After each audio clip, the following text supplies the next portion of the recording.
안녕하세요. 저는 3기고 맥스님의 주머니를 두둑하게 불려주었던 구성원 중 한 명으로서 덕분에 이제 또 제가 가고 싶었던 회사에 잘 재직해서 이렇게 조금 여러분들 앞에서 좀 작지만 이런 경험을 또 공유하게 되었습니다. 네, 그래서 잘 부탁드리겠습니다. 네. 오늘 약간 생각보다 제가 컨텐츠를 준비하다 보니까 양이 조금 많아져가지고 페이지가 한 25장 정도 되고 가까이 컨텐츠들이 있는데 그것들 조금 간소화해서 이야기하면서 여러분들이 좀 이따 Q&A 시간에 조금 더 질문해 주시는 방향으로 진행을 하도록 하겠습니다. 그래서 이 컨텐츠 같은 경우에는 첫 번째는 소카에서 현재 에어플로우를 어떻게 사용하고 있는지, 그리고 두 번째는 전체 이제 에어플로우 사용자들이 되게 다양하다 보니까 이들을 위한 개발 환경을 어떻게 개선하였는지, 그리고 세 번째는 에어플로우를 스케일업하는 과정, 그리고 네 번째는 어떻게 모니터링할지, 다섯 번째 마지막으로 보안 및 알백 쪽 적용을 다루도록 하겠습니다. 사진은 뭘 넣을까 하다가 얼마 전에 찍은 사진 하나 넣었고요. 전 현재 소카에서 데이터 플랫폼 팀에서 데이터 엔지니어링을 하고 있습니다. 그래서 현재는 DEP 쪽 데이터 엔지니어링 플랫폼 개발하고 있고, 조금 소카가 얼마 전에 상장을 했었는데 좀 거기서 이제 좀 신사업 하는 것도 몇 번 이제 언론에 나갔을 거예요. 그래서 그쪽 신사업 쪽 데이터 파이프라인 개발하는 걸 리드하고 있고, 또 데이터 모니터링 쪽 관련해서 고도화 프로젝트 리드하고 있습니다. 네. 뭐 이전에 이런 이력들이 있고, 또 하나의 축으로는 프로그래밍 교육 조금 더 범위를 넓혀서 테크 교육 쪽에 관심이 굉장히 많습니다. 그래서 그쪽 관련해서도 활동을 열심히 하고 있습니다. 네. 그래서 첫 번째 컨텐츠로 바로 진행하도록 하겠습니다. 첫 번째는 이제 소카에서 사용한 에어플로우고요. 에어플로우 같은 경우에는 이제 저희가 이제 처음에 수업을 들었을 때는 아마 그 에어플로우의 종류도 되게 다양하잖아요. 익스큐러를 사용해서 뭐 로컬 익스큐러도 있고, 시퀀셜 익스큐러도 있고, 셀러리, 뭐 쿠버네티스 그런 것들이 있는데, 이제 저희 쪽에서는 쿠버네티스 환경에서 에어플로우를 운영합니다. 네, 기본적으로 이제 소카 데이터 조직에서는 쿠버네티스를 기본 개발 환경으로 다 잡고 있고, 이제 에어플로우도 마찬가지로 쿠버네티스 환경에서 구축을 해서 사용하고 있습니다. 그래서 현재 이제 또 저희 소카 데이터 본부가 이제 규모가 거의 50명이 됐더라고요. 그만큼 이제 되게 다양한 구성원들이 있는데, 데이터 분석하시는 분들, 데이터 사이언티스트, 뭐 AI 엔지니어, 또 이제 뭐 데이터 엔지니어를 포함해서 다양한 팀원들이 사용하고 있습니다. 네. 그리고 또 이야기한 것처럼 쿠버네티스 환경, 이제 저희 같은 경우에는 이제 데이터 웨어하우스이자 데이터 마트로서 빅쿼리를 사용하고 있습니다. 그래서 저희 같은 경우에는 그 빅쿼리는 기본적으로 GCP 클라우드 내에서 이제 존재하기 때문에 그 GCP 환경에 맞춰서 그 GK라는 매니지드 서비스를 사용하고 있습니다. 네. 그래서 주로 하는 거는 결국 외부에서 데이터 소스들을 이제 빅쿼리에 적재하는 것을 가장 주 목적으로 사용하고 있고요. 단순히 어떤 스케줄링 용도로서의 에어플로우는 굉장히 지향을 하고 있습니다. 기존의 에어플로우 이제 개발 환경을 말씀드리겠습니다. 이제 에어플로우가 실제로 저희는 운영 환경이랑 개발 환경을 나눠 가지고 구축을 하고 있고요. 이제 운영 환경은 정말로 이제 실제 데이터를 가지고 이제 긁어와서 뭐 빅쿼리에 적재를 한다거나 데이터 마트 테이블을 만든다거나 하는 일들을 하게 되겠죠.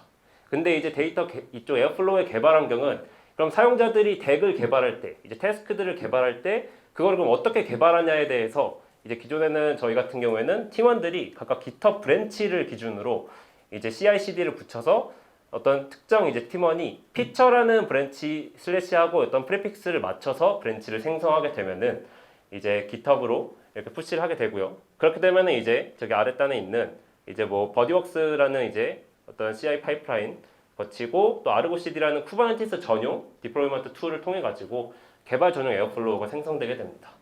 그래서 사용자가 각각 피처 환경들을 만들어서 자기의 작업 단위에 맞춰서 브랜치를 생성하게 되면은 그에 맞춰서 에어플로우 서버들이 뜨기 때문에 독립적으로 개발을 할 수 있다는 큰 장점이 있습니다.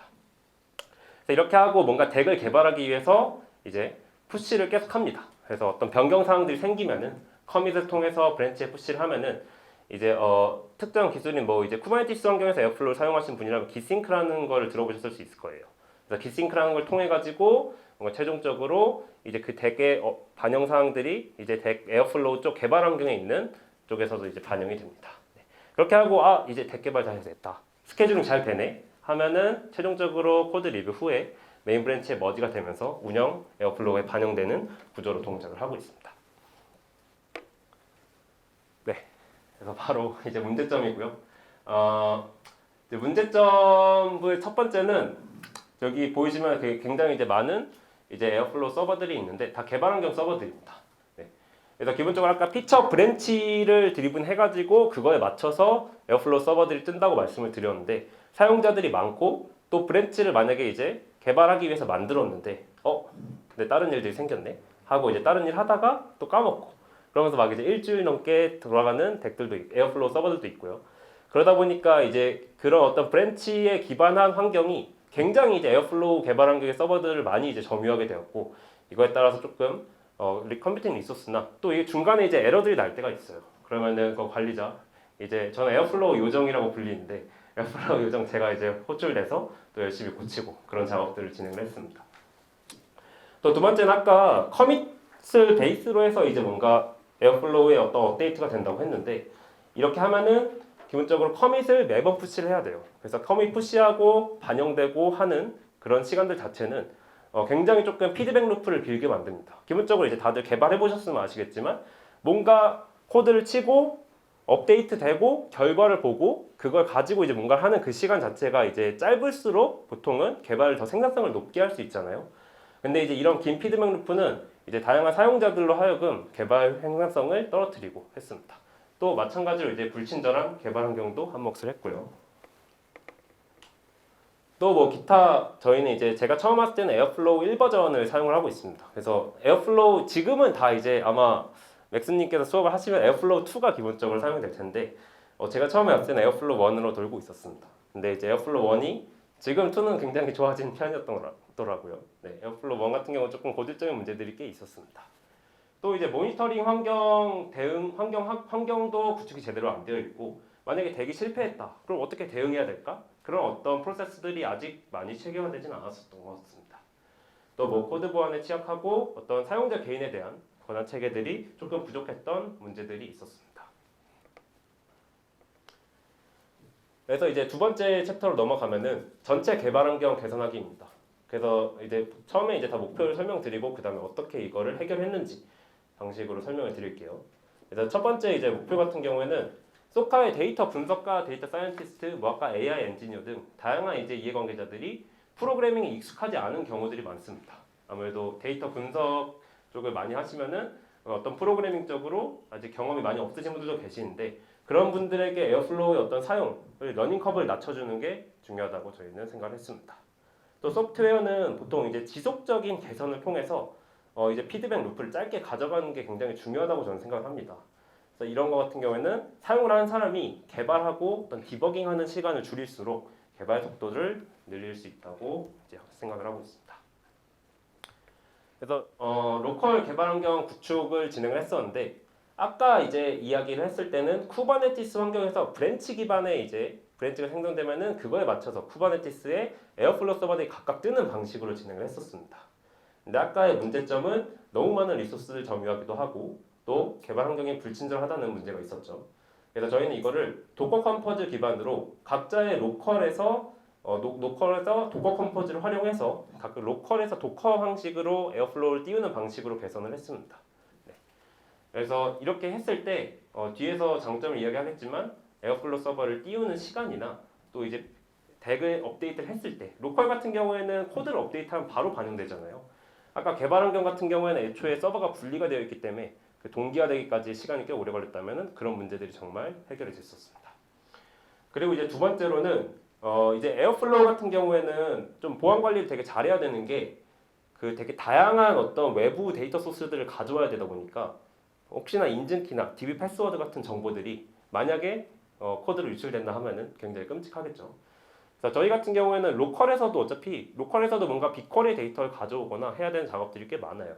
그런 경우에 저희는 하나의 어떤 GCP의 서비스 어카운트라는 하나의 키만 가지고 뭔가 로컬에서 에어플로우 빅쿼리를 접근하거나 뭔가 시크릿 매니저 같은 특정 리소스에 접근하거나 아니면은 이 서비스 어카운트를 가지고 이제 쿠버네티스 환경에도 접근할 수 있도록 통합 인증 수단으로 활용을 했습니다. 또 이제 덱 파싱에 대한 효율화. 그 이제 기존의 덱이 이제 뭐 몇 개, 몇십 개 정도 되면은 사실 에어플로우의 퍼포먼스에는 크게 지장이 가지 않습니다.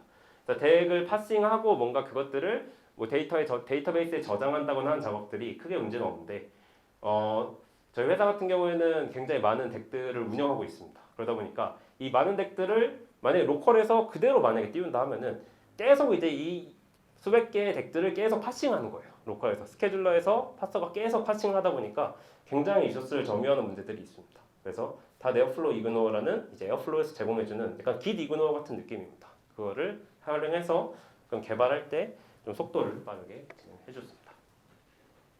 그래서 임팩트 같은 경우에는 서버 단축시키는데 이제 서버를 띄우는 시간도 이제 5분에서 1분으로 단축을 시켰고 이제 개발 피드백 루프 시간도 꽤 단축을 했습니다. 그래서 1분 정도 이제 커밋해서 싱크하는 데까지 걸렸다면은 5초 내로 바로 반영이 되기 때문에 각 사용자들은 바로바로 이제 실패하면은 개발을 하고 할 수가 있었죠.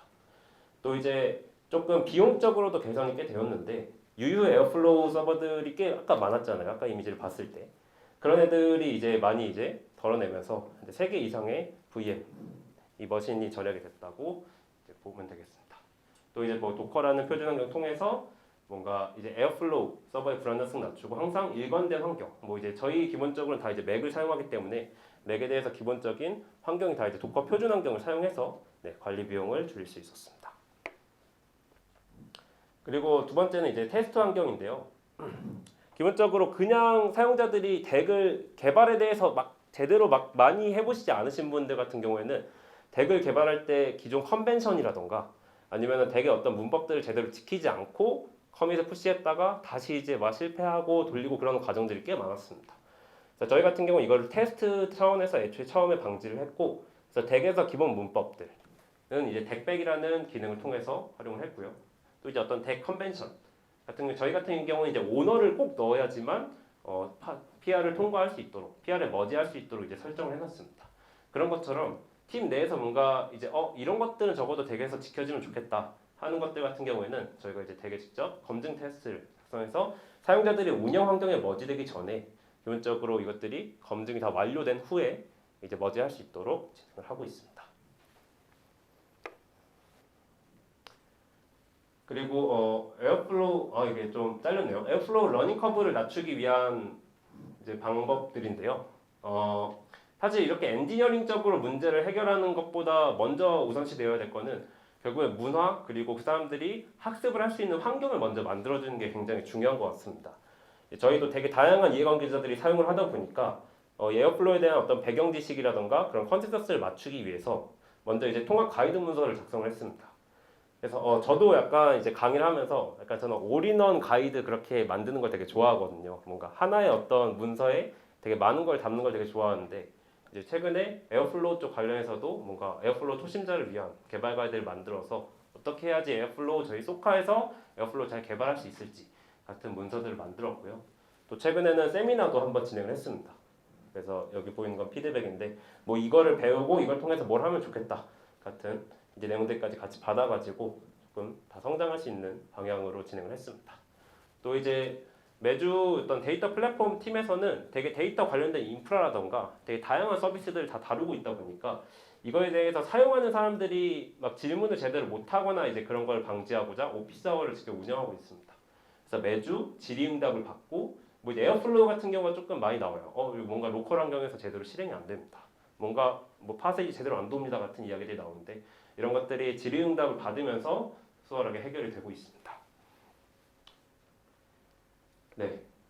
잠시만 시간이 혹시 얼마나 남았죠? 10분 정도. 10분이요? 빨리 해보겠습니다. 죄송합니다. 스케일업 하기 같은 경우에는 에어플로우가 기본적으로 이제 배치성 파이프라인의 보통 중추 오케스트레이션 툴의 역할을 하잖아요. 그러다 보니까 이제 SPOF라고 해서 이게 이제 실패하면은 대개 어떤 데이터의 이동이 이제 배치성 데이터 파이프라인이 아예 그냥 중단되는 이슈인 거죠. 그래서 이거 같은 경우에 SPOF가 되기 때문에 더더욱 어떤 에어플로우의 신뢰성과 확장성을 중요하게 고려해서 운영하는 게 중요한 것 같습니다. 그래서 저희 같은 경우는 에어플로우 2로 이제 마이그레이션 한 작업은 지금 별로 의미가 없을 것 같아요. 이미 다 좋아져가지고 이런 것들 좀 개선하고 에어플로우 1에서 2로 갔을 때 저희 쪽에서 가장 큰 이득을 봤던 거는 이 태스크 인스턴스가 이제 뭔가 스케줄링 시간이 대개 한 번에 같은 시간대에 스케줄이 많이 됐을 때 거기를 이제 구성하는 태스크 인스턴스들이 팍팍팍 뜨잖아요. 근데 걔네들이 뭔가 스케줄러의 퍼포먼스가 점점 낮아지면서 이게 뭔가 렉 현상이 발생했어요. 예를 들어서 5분에 돌아야 되는데 10분에 돌고 밀려 있다가 이제 도는 거죠. 스케줄러가 제대로 퍼포먼스를 못 내는 이슈가 있었습니다. 네. 그래서 그런 이슈들이 툴을 통해서 어느 정도 해결이 됐습니다. 그리고 스케줄러도 이제 쿠버네티스 환경 같은 경우에는 굉장히 쉽게 다중화를 통해 가지고 스케줄러 여러 개를 띄울 수 있고 이걸 통해서 로드 밸런싱을 하는 게 가능해집니다. 그래서 에어플로우 2의 약간 주요 피처 중에 하나인 스케줄러 HA를 적용해서 로드 밸런싱을 해주고 이제 메타DB 쪽, 그러니까 스케줄러가 결국에는 데이터베이스에 계속 요청을 날리게 되는데 그 같은 경우 이제 스케줄러 2개로 늘리면은 아무래도 요청이 더 많이 갈 수밖에 없기 때문에 스케일업도 같이 진행해 주는 게 좋습니다. 쿠버네티스 환경 개선 작업은 저희가 쿠버네티스 환경을 사용하다 보니까 쿠버네티스 환경의 장점은 각각의 태스크 인스턴스들이 파스 형태로 올라가게 되고 그렇게 되면은 리소스를 직접 얼마나 줄지를 결정할 수가 있어요.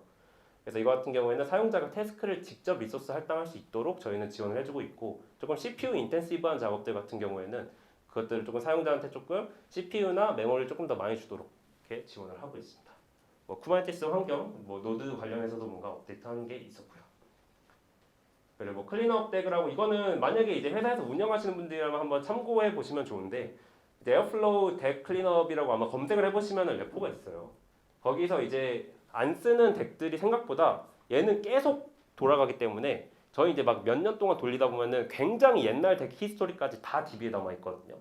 그렇다 보면은 생각보다 그거로 인한 퍼포먼스 저하가 꽤 큽니다. 네. 그래서 저희 같은 경우는 이제 특정 기간 이후에 있는 데이터들은 삭제. 어차피 안 본다. 그래서 삭제하고 그런 작업들을 통해서 생각보다 스케줄링의 퍼포먼스가 꽤 높아졌어요. 막 밀리는 현상들이 저희가 덱이 많다 보니까 밀리는 현상들이 있다가도 이런 작업들을 통해서 조금 개선을 했다고 보시면 될 것 같습니다. 자, 모니터링 쪽 고도화입니다.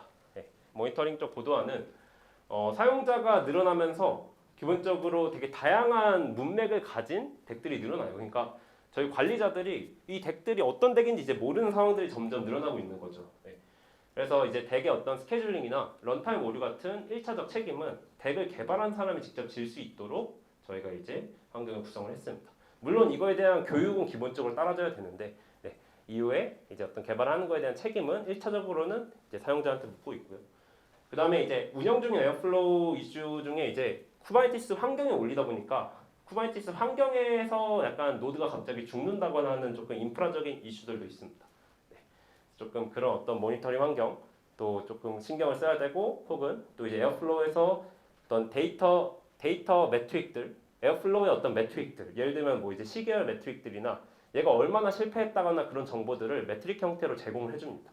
그래서 그것들을 보면서 현재 에어플로우 덱들이 잘 운영되고 있다 같은 것들 조금 더 거시적인 관점에서 대응할 수 있도록 하는 게 중요합니다.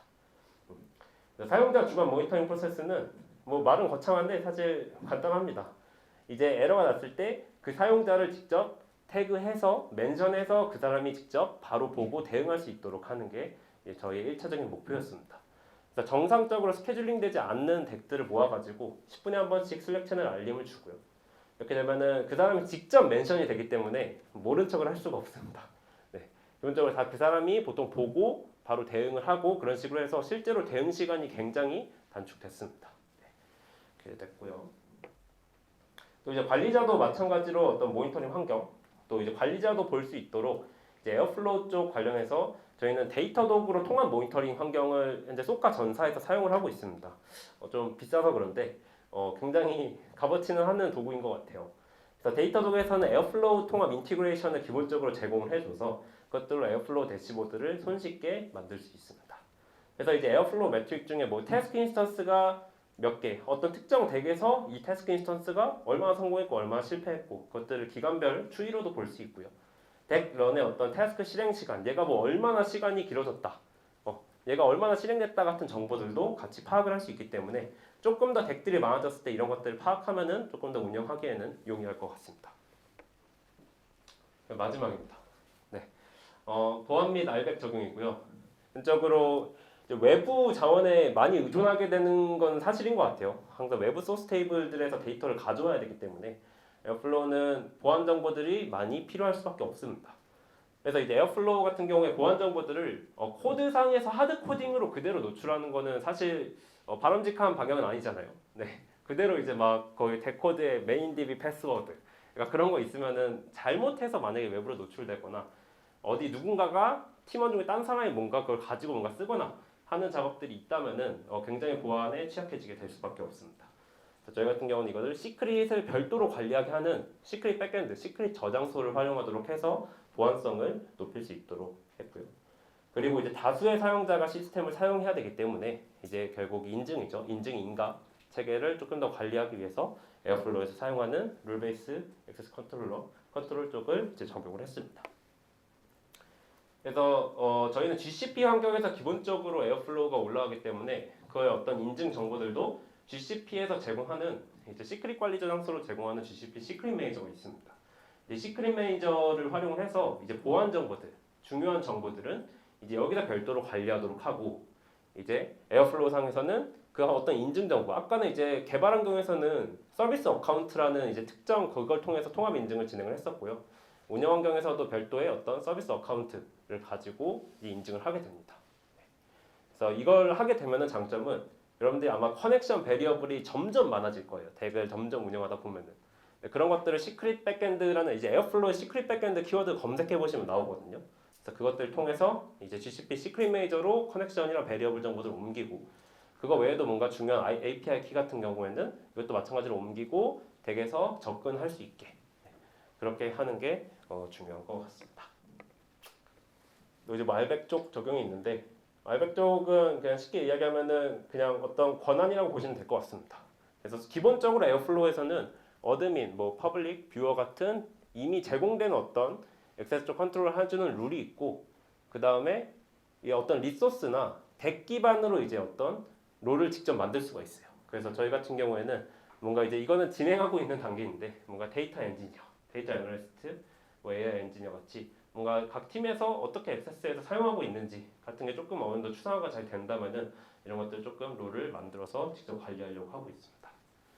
뭐 그거 말고도 현재 진행하려고 하는 것 중에는 이제 인증 쪽도 저희는 키클락이라는 걸 전사해서 사용하고 있는데 그 키클락이라는 뭔가 이제 오픈 소스 프레임워크 인증 프레임워크를 사용을 해서 인증도 아예 이쪽에 맡겨버리고 에어플로우에서는 인증 정보를 따로 가지지 않도록 하는 것도 지금 진행을 하고 있습니다.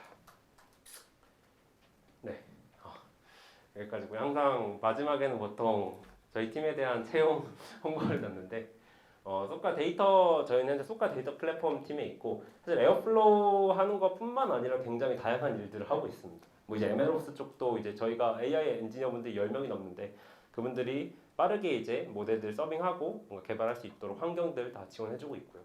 그거 말고도 되게 뭐 MLOps, 뭐 가격 시스템 같은 되게 다양한 정보, 다양한 어떤 일들을 데이터 플랫폼 팀에서 정말 스페셜리스트 분들이 모여서 함께 하고 있습니다. 그래서 여기 오셔서 함께 성장하고 함께 이렇게 재밌는 거 많이 만들어봤으면 좋겠습니다. 그래서 막 관심 있으시면은 여기 grabcol뱅이.kr로 메일 주시고 커피 챗 해보면 좋을 것 같습니다. 네, 여기까지입니다. 예, 감사합니다.